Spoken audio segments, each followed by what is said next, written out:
भारत ने कनाडा के लोगों के लिए वीज़ा सेवाएं सस्पेंड कर दी हैं। दरअसल खालिस्तानी आतंकी हरदीप सिंह निज्जर की हत्या के मुद्दे पर भारत और कनाडा के बीच तनाव बढ़ता जा रहा है। इसी को देखते हुए कनाडा में मौजूद भारत के वीज़ा एप्लीकेशन सेंटर ने ये ऐलान किया है। इससे पहले कनाडा ने मंगलवार को अपने नागरिकों को भारत के कुछ खास हिस्सों में न जाने के लिए एडवाइजरी जारी की थी।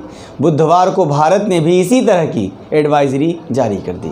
इसके बाद देर रात कनाडा ने भारत की एडवाइजरी को खारिज कर दिया।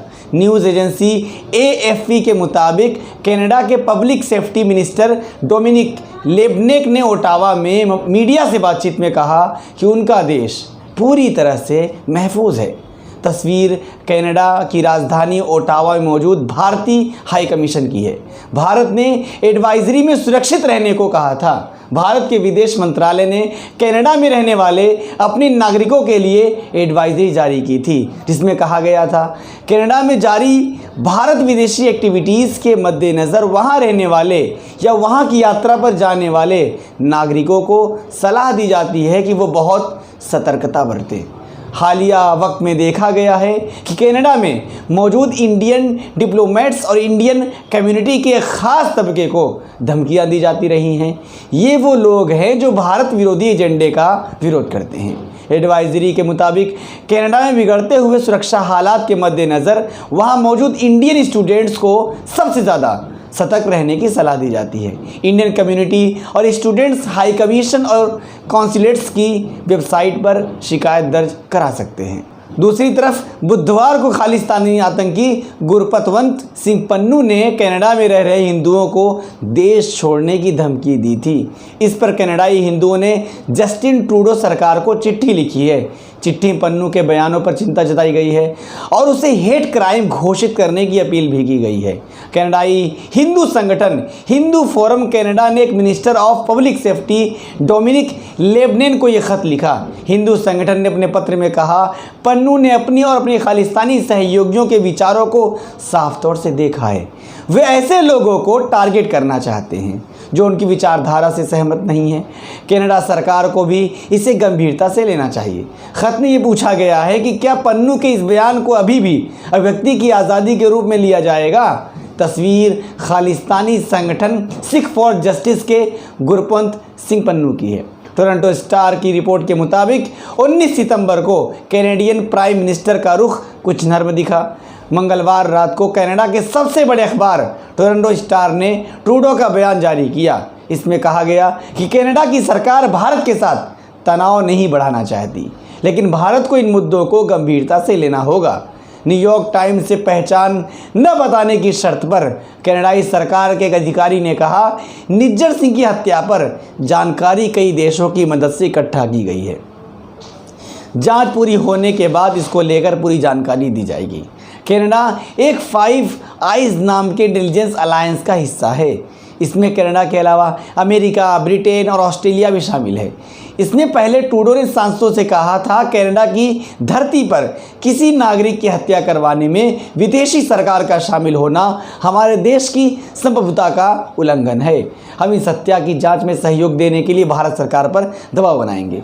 प्रधानमंत्री ट्रूडो ने कहा, कनाडा में रहने वाले भारतीय मूल के सिखों की बड़ी आबादी इस हत्या को लेकर गुस्से से भरी है। कई सिख अपनी सुरक्षा को लेकर डर में हैं।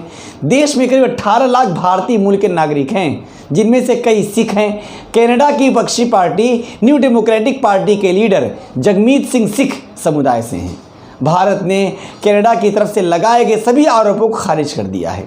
विदेश मंत्रालय ने कहा, कनाडा के सभी आरोप बेतुके हैं। इस तरह के आरोप कनाडाई प्रधानमंत्री ने हमारे पीएम मोदी के सामने भी रखे थे और उन्हें पूरी तरह से खारिज कर दिया गया था। इस तरह के निराधार आरोप खालिस्तानी आतंकवादियों और चरमपंथियों से ध्यान हटाने की कोशिश है। इन्हें कनाडा में पनाह भी दी गई है और ये भारत की संप्रभुता और क्षेत्रीय अखंडता के लिए खतरा है। इधर खबर यह भी आई है कि विदेश मंत्री जयशंकर ने बुधवार को पीएम मोदी से मुलाकात की। मीडिया रिपोर्ट्स के मुताबिक इसमें जयशंकर ने पीएम मोदी को पूरे मामले पर ब्रीफ किया है। कनाडा के भारतवंशियों का कहना है कि ट्रूडो का आरोप हंसने वाली बात है। एक साल के दौरान कनाडा में भारत विरोधी 15 घटनाएं हो चुकी हैं। इनमें 9 सभाएं, खालिस्तान के समर्थन में 2 जनमत संग्रह और 4 मंदिरों पर हमले शामिल हैं। ट्रूडो सरकार ने एक भी मामले में कोई गिरफ्तारी को अंजाम नहीं दिया है। ब्रैम्पटन के अक्षय गर्ग और ओरंटियो में इटोबिकोक के अश्विनी शर्मा का कहना है कि यहाँ पर भारत विरोधी घटनाओं के बाकायदा वीडियो पुलिस वालों को सौंपे जाते हैं, लेकिन पुलिस को कोई आरोपी नहीं मिलता, कोई कार्रवाई नहीं की जाती है। लेकिन खालिस्तानी निज्जर की हत्या के 3 महीने के भीतर ही कनाडा को बड़े सुराग हासिल हो गए। ये कैसे हुआ, ये सवाल उठाए। ओरंटियो की सिख युवक बलजीत, ये बदला हुआ नाम है, उनका कहना है कि चंद मुट्ठी भर लोगों की करतूत की वजह से पूरे समाज को शर्मिंदा होना पड़ता है। कनाडा की जस्टिस ट्रूडो सरकार हाथ पर हाथ रखकर आंखें मूंदे हुए है। भारतीय विदेश मंत्रालय का कहना है कि कनाडा के पीएम ट्रूडो खालिस्तानी आतंकियों पर कार्रवाई कर मुद्दे से ध्यान भटका रहे हैं।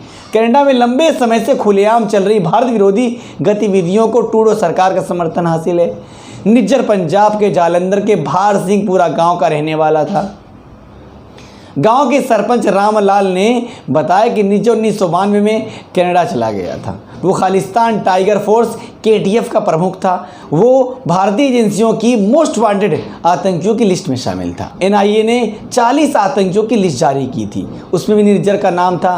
ब्रैम्पटन शहर में खालिस्तान के हक में रेफरेंडम करवाने में भी उसकी भूमिका थी। निज्जर के खिलाफ पुलिस ने 23 जनवरी 2015 को एक लुकआउट नोटिस और 14 मार्च 2016 को एक रेड कॉर्नर नोटिस जारी किया था। इसमें उसके प्रत्यर्पण की मांग की गई थी। कनाडा में निज्जर के खिलाफ 10 लाख रुपए का इनाम घोषित किया गया था।